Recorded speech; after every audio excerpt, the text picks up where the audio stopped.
Hello everyone, my name is Todd Schmenk at Aqua Therapies, and today's topic will be the trouble with avoiding unpleasant situations. So as most of you may have figured out, my specialty is dealing with those who have anxiety type disorders or social phobias or have difficulty adjusting to new situations. One of the common themes that underlies what a lot of these individuals are dealing with is the topic of this discussion: avoiding an unpleasant situation. Now, in some ways, this tactic is something we don't even have to think about.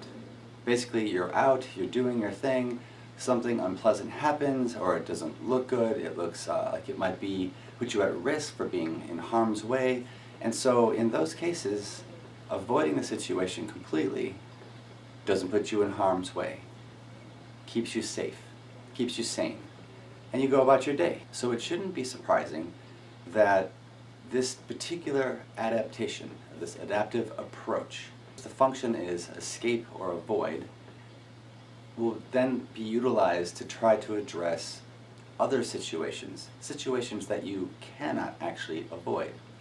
Think about a young child who doesn't want to go to school, and so they fake being sick, or they throw a tantrum, or they state they forget something, or they're perpetually late.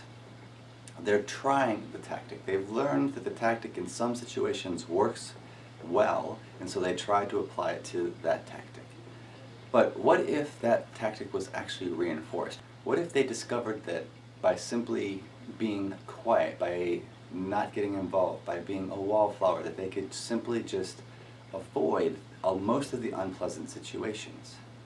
And it's a very strong tactic. It's a very popular tactic. It's something that I see in almost 80 or 90% of the people that I work with. Like I said, it's not something that's necessarily thought about. Nobody sits at home with a clipboard and a piece of paper saying, yes, next time I'm in this kind of a situation, I'm going to utilize this particular approach. In essence, it's a behavior. And yes, there may be times when we consciously choose to avoid or to escape an unpleasant situation. But oftentimes it simply becomes the way we react. It becomes a behavior. So one of the things that I would do in session to address something like this, and it's something that you can always go and play with as well, is to simply do a chain analysis. Is this something that I even do? Chain analysis allows you to put down the actual event which occurred, the outcome, I escaped or I avoided the situation completely, and then of course the consequences. Now the consequences may be positive, was out of harm's way, but the consequence might also be I was fired, I didn't get as good of a paper because I didn't want to go talk to the teacher because I disagreed with them. And then what you do is you look at all the links that happen in between the beginning and the end. Now I'm not going to get into a whole lot of detail here since I have a good example already posted on my website which walks through what chain analysis is and how to use it, but I wanted to just throw that in there as to how do you come up with a way to detect if you're actually doing this, because like I said, a lot of times it's automatic, and two, how to then find little places where you might be able to change the pattern so that the behavior becomes different and the outcome therefore becomes different. But to the topic, why would avoiding situations which are unpleasant be truly a bad thing? How is this detrimental to us operating and doing well in the world and being happy? Well, first off, just because there's conflict doesn't mean that there won't be times when you're happy, so we should just address that right away. Happiness doesn't mean free of conflict. Happiness, I could be in the midst of conflict and still be quite happy, or sad, or content, or depressed, or whatever. We have a full range of emotions. But where avoidance gets us into trouble is that when we avoid a situation, we actually reinforce that behavior. Now, like I said, if the outcome isn't detrimental, if the outcome is not negative, then it's not really that big of a deal. And like I said, we all utilize escape avoid. I'm driving in my car, I see that there's a traffic accident that's coming down the road, I know that I can get off one exit earlier, I avoid it. But the key here is I'm still in action. I got off earlier, but I still have to drive in order to get home. Sometimes the escape avoid is I just pull the car off the side of the road and I just don't want to do anything at all. And that's the equivalent of where we sometimes go with this. And then I don't get anywhere. I sit in the car and then I start to have negative thoughts about, geez, I'm just wasting my time sitting here on the side of the road. I should be in action. Now, I've talked about this in other videos. Knowing what you value helps to keep you moving forward. Now, using my really simplistic example, I value getting home after work.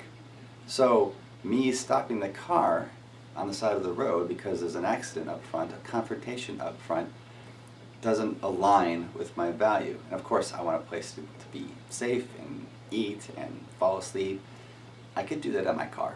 It just wouldn't be as effective, and I don't think I would enjoy that near as much. I could also turn completely around and drive in the other direction, because I want to go as far away from that conflict as possible. Also not useful if my direction needs to be north, home, but I'm heading south. I am in action, but it's not an action that's actually matching up with my value, and that value being, of course, to get home. But like I said, when we avoid difficult situations, like a coworker that we don't get along well with, like an argument with our spouse, like dealing with children who are yelling and screaming, whatever the situation might be, meeting new people for the first time, going out to a restaurant in public with all kinds of variables and things you cannot control or account for. If I don't go out, then I'm actually reinforcing this sense of safety and security and this sense of inaction and not going out and doing that. In a way, I'm actually allowing my world to slowly shrink instead of pushing off just past my edge and getting out there.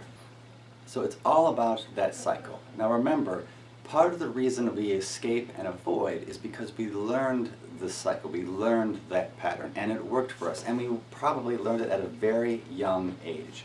If mom was yelling, if I ignored her, sometimes if I had the right parent, mom would simply stop yelling. So then it becomes my strategy in the back of my mind, it becomes one of my rules, that anytime I'm in a confrontation, if I ignore it, it goes away. But then I get into a situation where the boss is yelling at me, and I escape, avoid, I ignore, and then I find myself without a job. Or I am really into somebody, and things are going really well, but then they don't like a decoration, they don't like the way my room is, some kind of argument comes up, and instead of staying in the process, I, without even knowing it, fall back into my behavior and I escape. I ignore the situation, and obviously that would not be very good for the relationship. Another way we might escape avoid is to simply just give them whatever they want. That also can lead to a really bad situation. So as you can see, avoiding conflict all the time is not a great strategy. Another thing to think about when it comes to going to your edge and being uncomfortable with the situation is that I'm sure you've already experienced things such as learning to ride a bike, learning to recite the alphabet, learning to spell particular things, write a paper, things that were challenging at first. What would have happened if you would have utilized a strategy of not engaging and just simply avoiding the whole thing? Well, then you wouldn't have these skills which you take for granted. You had to learn how to eat. You had to learn to use the bathroom. You had to learn how to take a shower. All of these things would have been a challenge at first. Now they happened, luckily, when we were young enough that it happened quickly and we had people that were modeling for us. And as we get older, we don't necessarily have that. We have to ask for help, which is another rule or tool or thing that might get in the way. I can't ask for help. If I ask for help, then that makes me look weak. But actually, if you don't ask for help, I'm pretty certain that you've been with people or been in situations where that is actually perceived as a weakness, or people just don't understand why. Why wouldn't you ask? And it could be even considered negligent to some degree. So we want to keep in mind that there's a lot more at stake than simply avoiding. Now, here is another really good example of this particular cycle. Let's say I am a social phobic. I don't like to go out, I don't want to be around a lot of new people, it's loud, I'm overstimulated, and there's all kinds of reasons I can give you as to why I shouldn't go out. So I utilize my strategy. I have a friend who calls and said, hey, we're going to XYZ party, we're going to meet at this bar, we're going to meet at this restaurant, and I'm like, oh, I'm so sorry, I just can't do that. You know this, you're calling me, I can't do this. And they're like, okay, well that's cool, we'll give you a call the next time.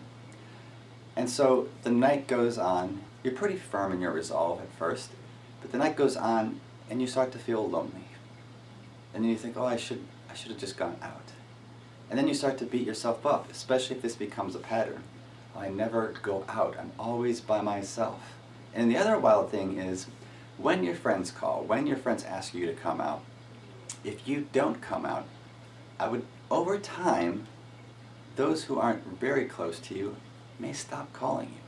So in a way, you're creating the very thing you do not like. I don't like being alone, I don't like being disconnected, but I also don't like being in this situation. I don't like being around people I don't know. But the one, being around people I don't know, this strategy of not being around them actually makes the other ones, being lonely, being cut off, not having any friends, it makes those worse. And then you even start to beat yourself up. What's wrong with me? Why can't I go out? They all must think I'm some kind of loser. Why can't I do these particular things? So, as you can see, you slowly but surely lose ground over time. Eventually, people find themselves disconnected, they find themselves quote-unquote abandoned, they find that their life is just not what they were hoping for, and then they end up looking for ways to do things differently. So part of the reason I put this video together was to, if you are operating like that, if you're beginning to operate like that, I highly suggest that you learn some coping techniques, and there are plenty of coping techniques that you can find on my website, as well as all over the web, or you can work with a therapist, a coach, possibly even your doctor. You can talk to them about this and get their suggestions. And learn how to press just a little bit into that situation.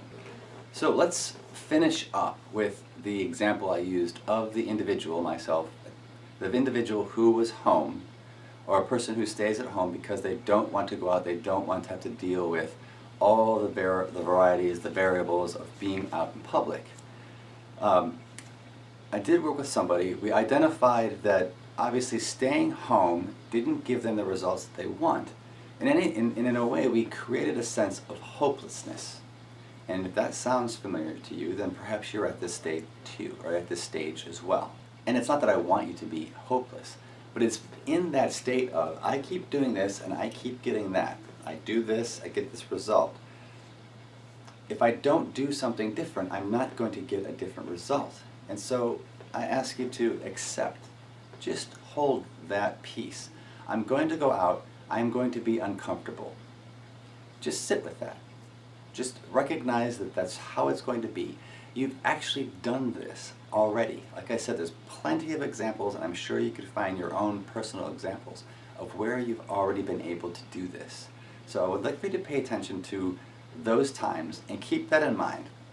Now, I worked with somebody, we identified values that were important to this person, and then that person went out and did this very scenario. They had some difficulty at first. They utilized some of the coping techniques that I'd given them. They were able to use the cold water that they kept in their hands, and as through the night, they paid attention to that, they paid attention to the sensations in their body, but more importantly, they paid attention to their friends, the thing that this person had valued the most. And what was wonderful is that when the person came in the following week, after trying this experiment, one of the things that I had worked with this person on was just taking a small step. Go to the restaurant, say hello. If you're too overwhelmed, leave. But once they got there, they passed that and they got the glass of water and they sat down and they interacted with their friends, and they said that they noticed about half an hour in, 20 to 30 minutes in, they forgot. They forgot about their social phobia, their social anxiety. They still had some of the heat, the residual physical sensations in the body, but they were able to engage in a meaningful way, doing something that was important to them, something that they valued, and they were able to push through this. And this was just the first of the experiments that we had done. And over time, about 3 to 6 months, this person was then able to pretty much go wherever this person wanted to go.